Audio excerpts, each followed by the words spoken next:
Let's talk about dopamine. Dopamine is a real buzzword these days. Today I'm going to discuss what dopamine is, what it does, and different ways to increase your dopamine levels. You can think of dopamine as a currency. Instead of a financial currency, it is the currency of energy. Dopamine comes as a package with adrenaline and noradrenaline to get you moving from point A to point B. In other words, to achieve your goals.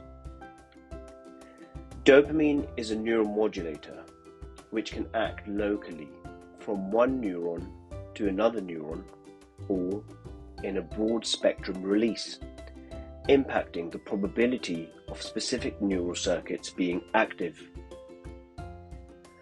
You have a baseline level of dopamine which is determined by your genetics and your lifestyle choices, and your actions will cause your dopamine levels to rise or fall, referred to as peaks and troughs against your baseline. Dopamine binds to dopamine receptors, causing the activation of neurons and neuronal circuits, impacting executive function, i.e. cognitive tasks, motor control, i.e. your movement, your motivation, your arousal, i.e. your wakefulness, and your reward system, which is related to the pursuit of procreation.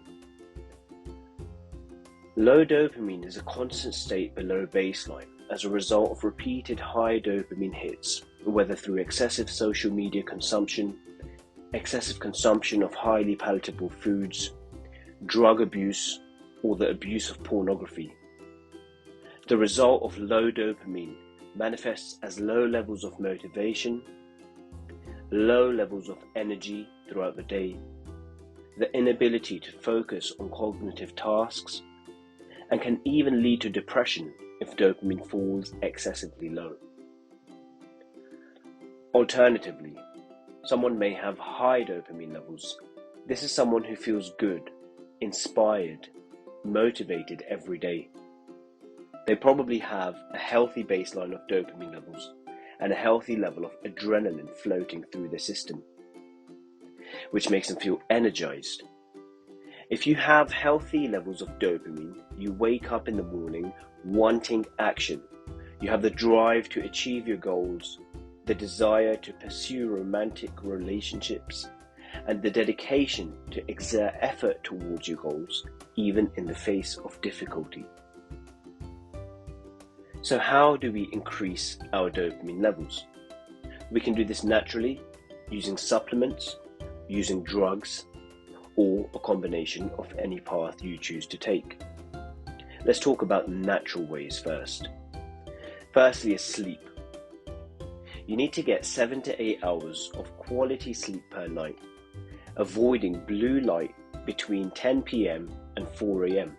as studies have shown that blue light exposure during these hours decreases dopamine for several days. Secondly, we want to aim for 10 to 30 minutes of sunlight per day, preferably early in the morning as soon as you wake up. Thirdly, exercise.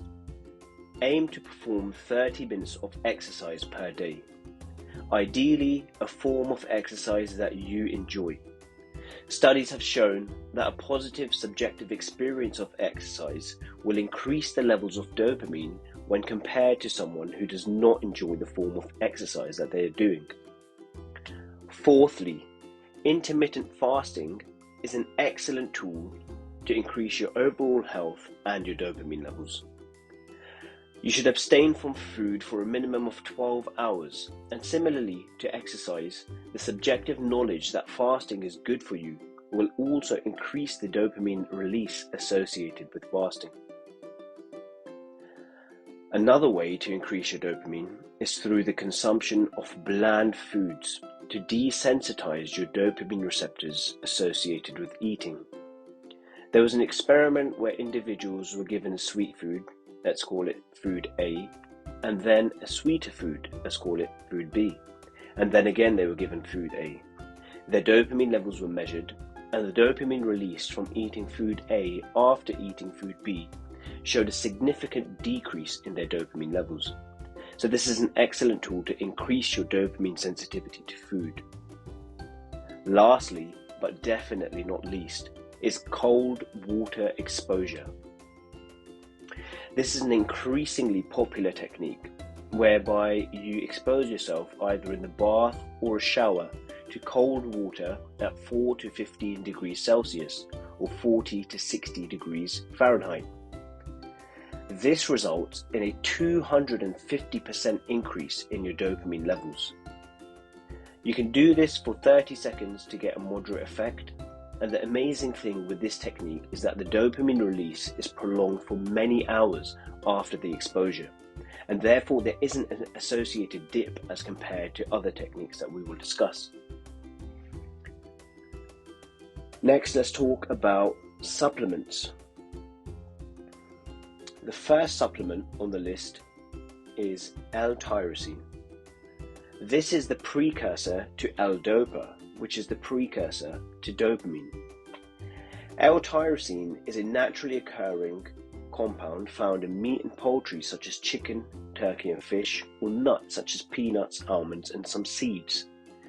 The dosing for L-tyrosine is 500 to 1000 milligrams 1 to 2 times per week. L-tyrosine takes about 30 to 45 minutes to kick in, and you should feel a noticeable increase in your energy levels. The next supplement is something which is naturally occurring in chocolate.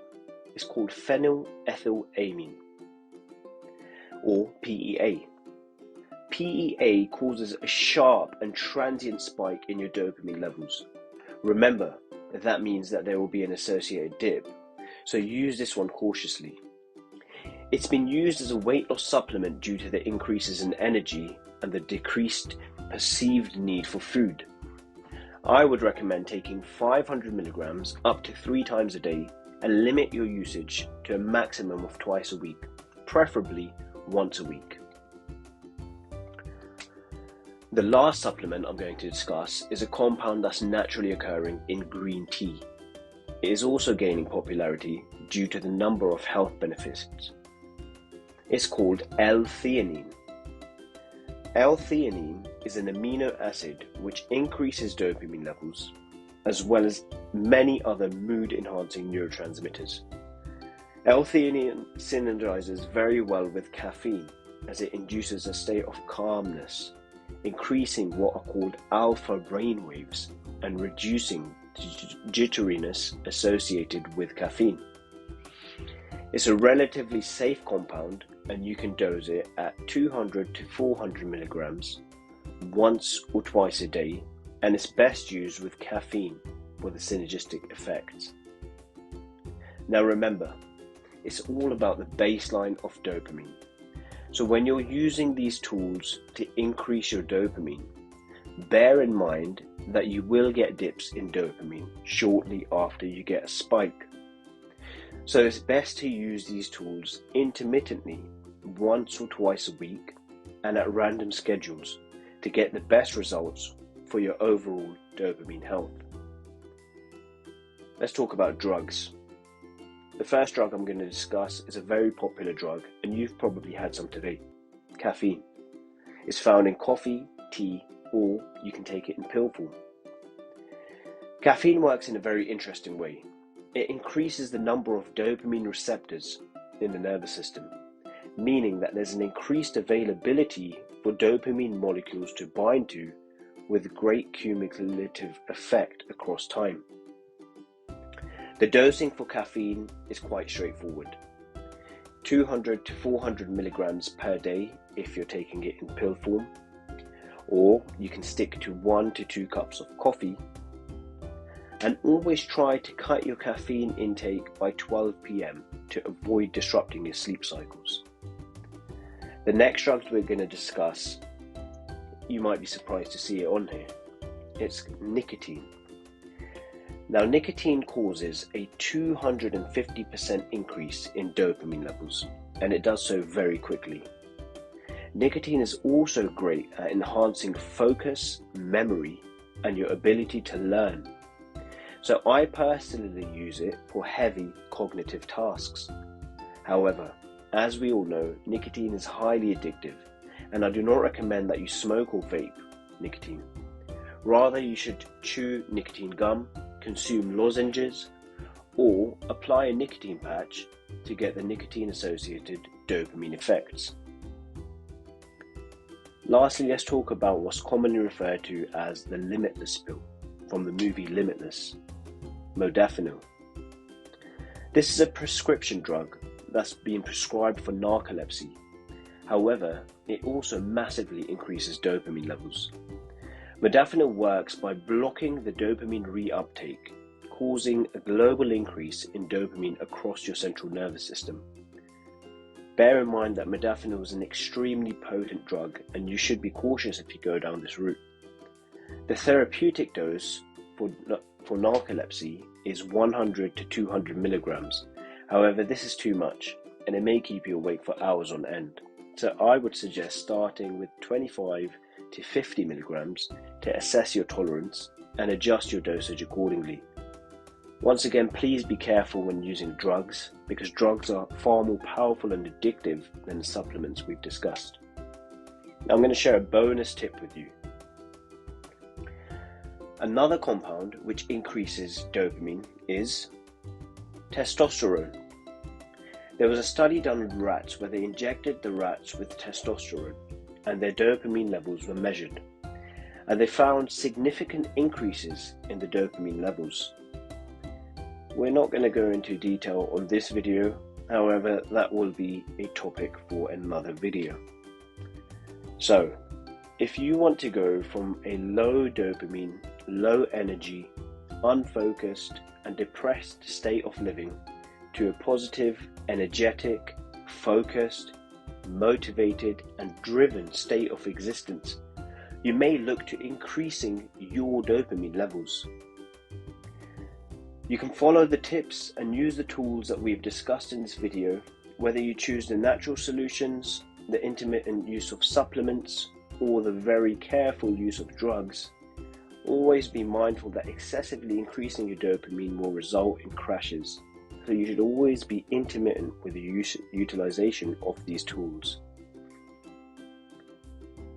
Oh, and look out for my next video. If you like this video, give it a like, share it with anyone who it might help, and subscribe to my YouTube channel. And keep an eye out for my next video. Thank you and goodbye.